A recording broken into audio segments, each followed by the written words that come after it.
नमस्कार दोस्तों, कैसे हो? आशा करते हैं कुशल पूर्वक होंगे। तो अपनी कड़ी को आगे बढ़ाएं। अपना टॉपिक चल रहा था रासायनिक अभिक्रिया एवं समीकरण। लास्ट टॉपिक में मैंने विभिन्न प्रकार की रासायनिक अभिक्रियाओं के नाम आपको बताए थे। आज अपन उन्हीं अभिक्रियाओं को सीखेंगे। तो सबसे पहले अपन रासायनिक अभिक्रिया लेते हैं संयोजन अभिक्रिया। कौन सी अभिक्रिया? संयोजन अभिक्रिया। संयोजन अभिक्रिया को संयुग्मन अभिक्रिया भी कहते हैं। इसी अभिक्रिया को योगात्मक अभिक्रिया भी कहते हैं।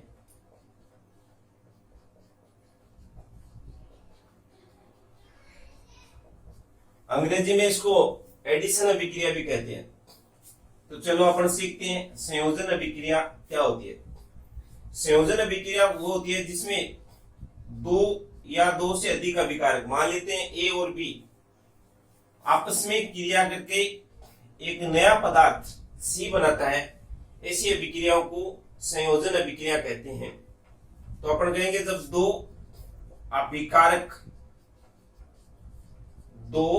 अभिकारक मिलकर एकल उत्पाद का निर्माण करते हैं।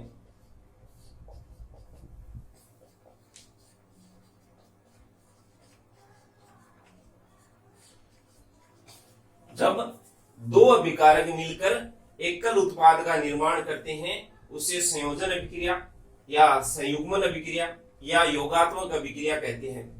क्या कहा मैंने? जब दो अभिकारक मिलकर, अभिकारक मैंने कल बताया था जिनमें रासायनिक परिवर्तन होते हैं, जो रासायनिक अभिक्रिया के बाईं तरफ लिखे जाते हैं। तो दो अभिकारक मिलकर एकल उत्पाद का निर्माण करते हैं, उसे संयोजन अभिक्रिया कहते हैं। जैसे फॉर एग्जांपल अपन बात करते हैं ए प्लस बी मिलकर उत्पाद बनाते हैं सी। इसके अपन उदाहरण करते हैं, जैसे कोयले का दहन।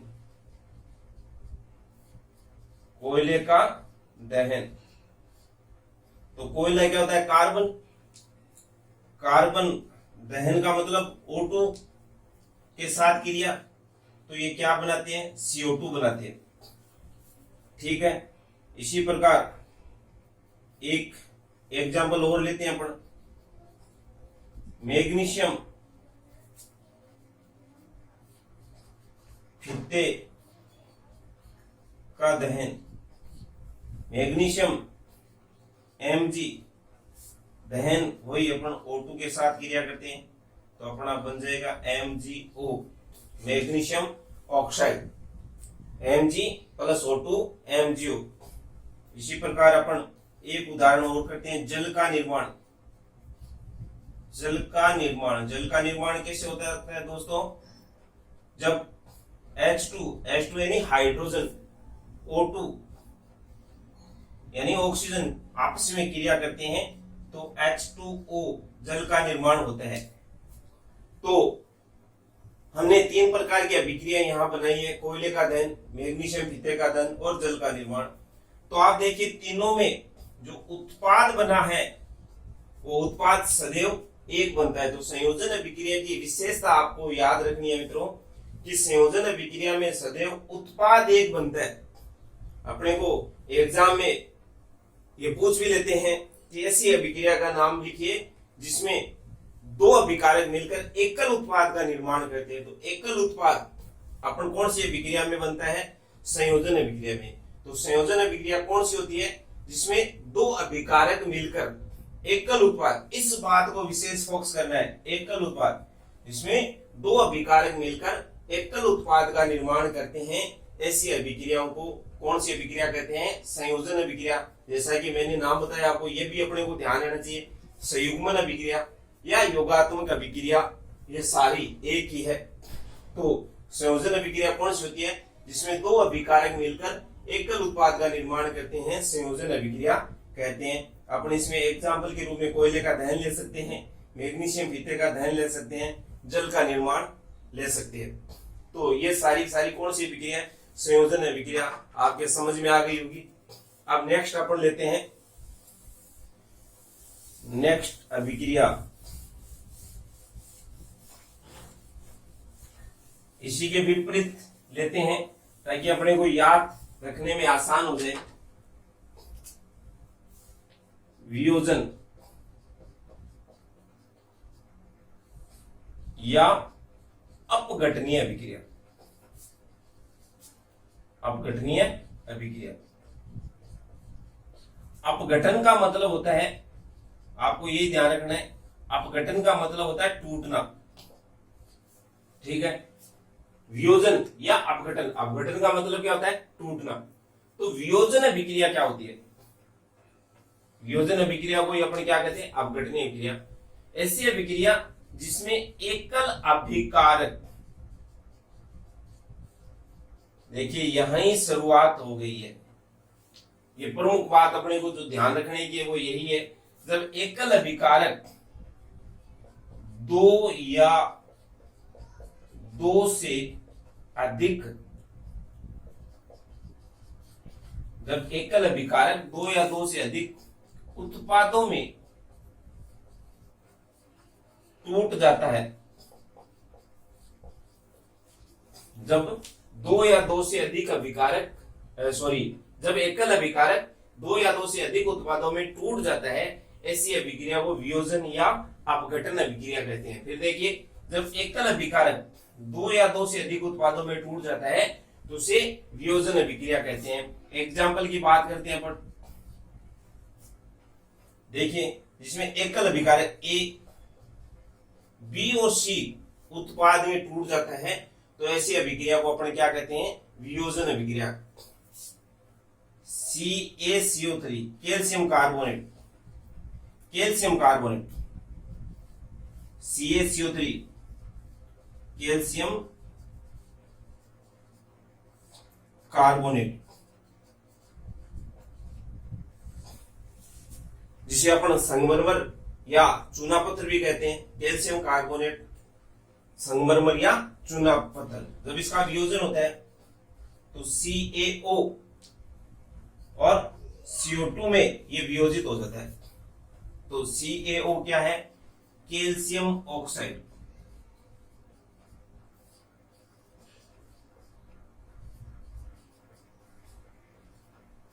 और ये होता है कार्बन डाइऑक्साइड, ठीक है।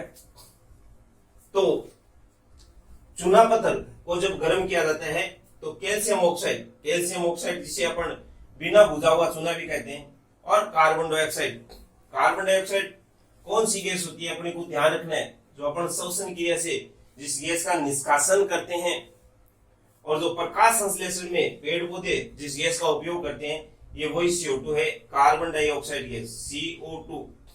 तो एकल अभिकारक जब दो या दो से अधिक उत्पादों में टूट जाता है तो ऐसी अभिक्रिया को अपन क्या कहते हैं? वियोजन अभिक्रिया। यहां भी आपको जो प्रमुख रूप से जो बात ध्यान रखनी है, वियोजन अभिक्रिया की विशेषता होती है इसमें अभिकारक सदैव एक ही होता है, यानी वियोजन हमेशा एक अभिकारक का होता है। तो ये बात अपने को प्रमुख रूप से ध्यान रखने की है। तो वियोजन अभिक्रिया का दूसरा नाम भी अपने को याद रखना है, वियोजन या अपघटनीय अभिक्रिया कहते हैं। कौन सी होती है वियोजन या अपघटनीय अभिक्रिया? जिसमें एकल अभिकारक दो या दो से अधिक उत्पादों में टूट जाते हैं, उसे वियोजन अभिक्रिया कहते हैं। जैसे कैल्शियम कार्बोनेट का वियोजन अपन करते हैं तो कैल्शियम कार्बोनेट वियोजित होकर कैल्शियम ऑक्साइड और कार्बन डाइऑक्साइड का निर्माण करता है। तो वियोजन अभिक्रिया आप लोगों की समझ में आ गई। अच्छा, रासायनिक अभिक्रिया का निर्माण जब होता है तो उस समय अपने को एक प्रमुख बात भी अपने को ध्यान में रखनी होती है। रासायनिक अभिक्रिया के दौरान अभिकारकों के अंदर जो पुराने बंध होते हैं वे पुराने बंध टूटते हैं और उनके स्थान पर नए बंधों का निर्माण होता है, तब जाके रासायनिक अभिक्रिया संपन्न होती है। अपने को ये ध्यान रखना है। ये जो रासायनिक जो अपनी वियोजन अभिक्रिया है, ये वियोजन अभिक्रिया प्रमुख रूप से तीन प्रकार की होती है। अर्थात अपन कह सकते हैं किसी पदार्थ को वियोजित यानी टूटने के लिए तीन आवश्यक परिस्थितियां आवश्यक रूप से आवश्यक होती है। तो कौन कौन सी है वियोजन अभिक्रिया के प्रकार? नंबर 1, तापीय या उष्मीय वियोजन। तापीय या उष्मीय वियोजन, नंबर 2 प्रकाश वियोजन, और नंबर 3 होती है विद्युत वियोजन।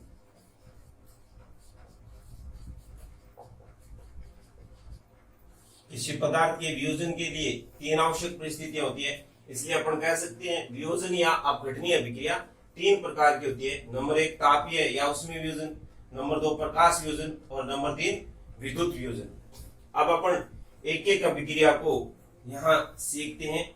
ये तापीय वियोजन अभिक्रिया कौन सी होती है?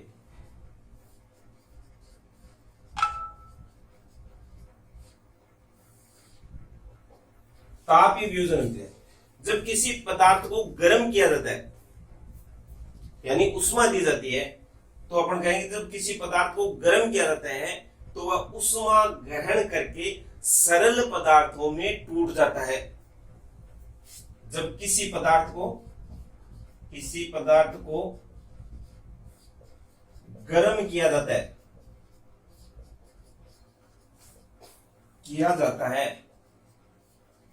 जब किसी पदार्थ को गर्म किया जाता है तो वह उष्मा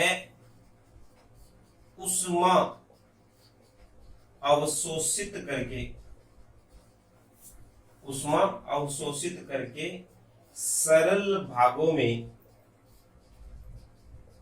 भागों में टूट जाता है। जब किसी पदार्थ को गर्म किया जाता है तो वह उष्मा अवशोषित करके सरल भागों में टूट जाता है। इसी को क्या कहते हैं? तापीय वियोजन। वियोजन है, लेकिन इसके लिए हमने शर्त लगाई है। ये शर्त कौन सी है? कि इसमें वियोजन तब होगा जब पदार्थ को गर्म किया जाता है। अभी हमने एग्जाम्पल किया था चूना पत्थर का। कैल्शियम कार्बोनेट को वियोजन तब होता है जब उसको गर्म किया जाता है। तो कैल्शियम कार्बोनेट को जब गर्म किया जाता है तो कैल्शियम ऑक्साइड और कार्बन डाइऑक्साइड में वियोजित हो जाता है।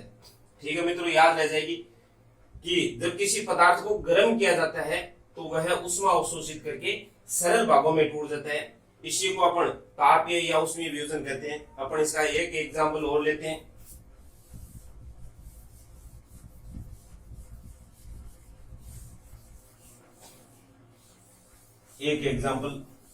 अपन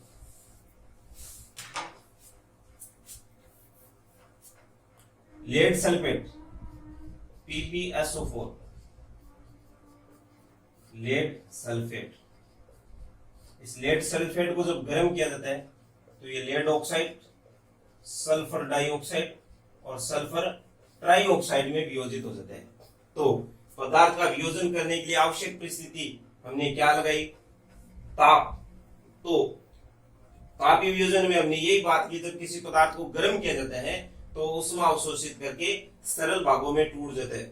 रासायनिक समीकरण लिखने के नियम में भी आपको बताया था मैंने, याद कर लीजिए वो पॉइंट भी, कि अभिक्रिया को संपन्न होने के लिए जो आवश्यक परिस्थितियां होती है वो तीर के निशान के ऊपर या नीचे अपन लिखते हैं। जैसे ताप है, दाब है, वायुमंडलीय दाब है, उत्प्रेरक है। ठीक है, तो अपन तापीय वियोजन की बात कर रहे थे। तो किसी पदार्थ को गर्म करने पर उसका सरल भागों में टूट जाना क्या कहलाता है? तापीय वियोजन। ठीक है मित्रों, नेक्स्ट अपन बात करते हैं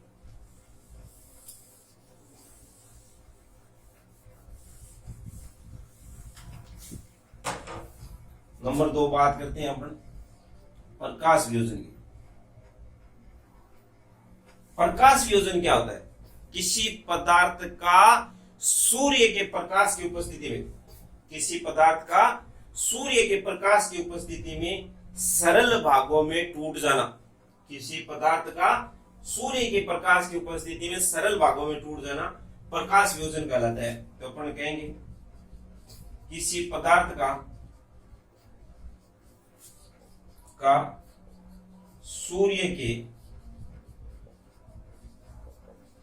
प्रकाश की उपस्थिति में, किसी पदार्थ का सूर्य के प्रकाश की उपस्थिति में सरल भागों में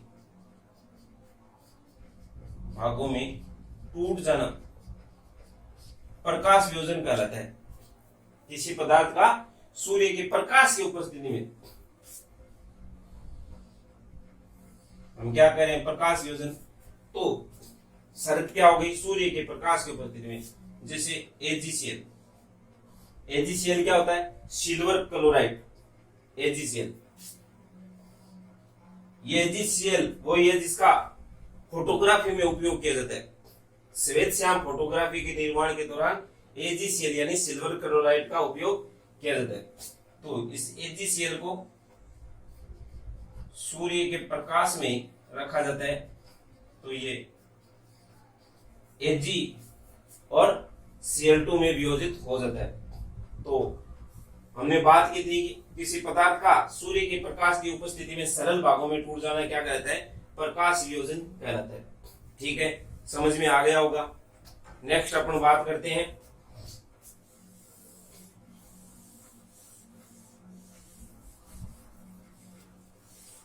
विद्युत वियोजन।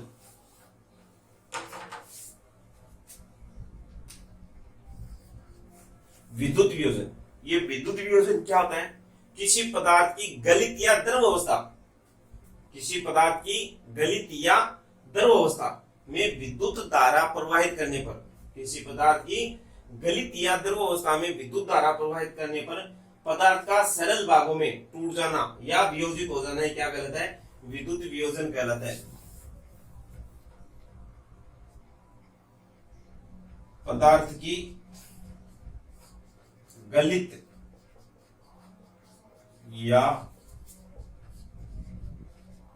द्रव अवस्था में,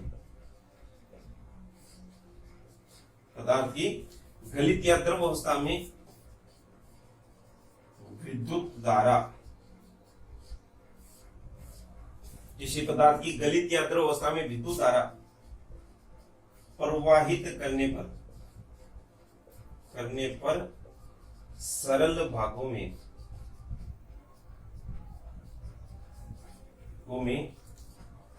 टूट जाना क्या कहलाता है, विद्युत वियोजन कहलाता है। किसी पदार्थ की गलित या द्रव अवस्था में विद्युत धारा अर्थात करंट प्रवाहित करने पर पदार्थ का सरल भागों में टूट जाना क्या कहलाता है, विद्युत वियोजन। अपने एग्जाम्पल की बात करते हैं, H2O कौन सी अवस्था में लेंगे, अपन द्रव अवस्था में लेंगे, तो इसमें विद्युत धारा प्रवाहित करने पर ये H2 और O2 में वियोजित हो जाता है, हाइड्रोजन और ऑक्सीजन में। याद रह जाएगा मित्रों, किसी पदार्थ की गलित या द्रव अवस्था में विद्युत धारा प्रवाहित करने पर पदार्थ का सरल भागों में टूट जाना क्या कहलाता है, विद्युत वियोजन कहलाता है। तो हमने यहाँ बात की वियोजन अभिक्रिया तीन प्रकार की होती है, कौन कौन सी, तापीय या उसमें वियोजन, प्रकाश वियोजन, विद्युत वियोजन। तो आपको वियोजन अभिक्रिया में प्रमुख जो बात ध्यान रखने की है कि वियोजन अभिक्रिया में अभिकारक सदैव एक होता है, ये ध्यान रखना है, अभिकारक सदैव एक होता है। ठीक है, संयोजन अभिक्रिया में उत्पाद एक बनता है, संयोजन अभिक्रिया में उत्पाद एक बनता है, और जो वियोजन अभिक्रिया होती है उसमें एकल अभिकारक से अभिक्रिया शुरू होती है। तो वियोजन अभिक्रिया तीन प्रकार की होती है, तापीय वियोजन अभिक्रिया, प्रकाश वियोजन अभिक्रिया और विद्युत वियोजन। तापीय वियोजन में आपको बताया कि जब पदार्थ को गर्म किया जाता है तो ऊष्मा अवशोषित करके सरल भागों में टूट जाता है, उसे तापीय वियोजन कहते हैं।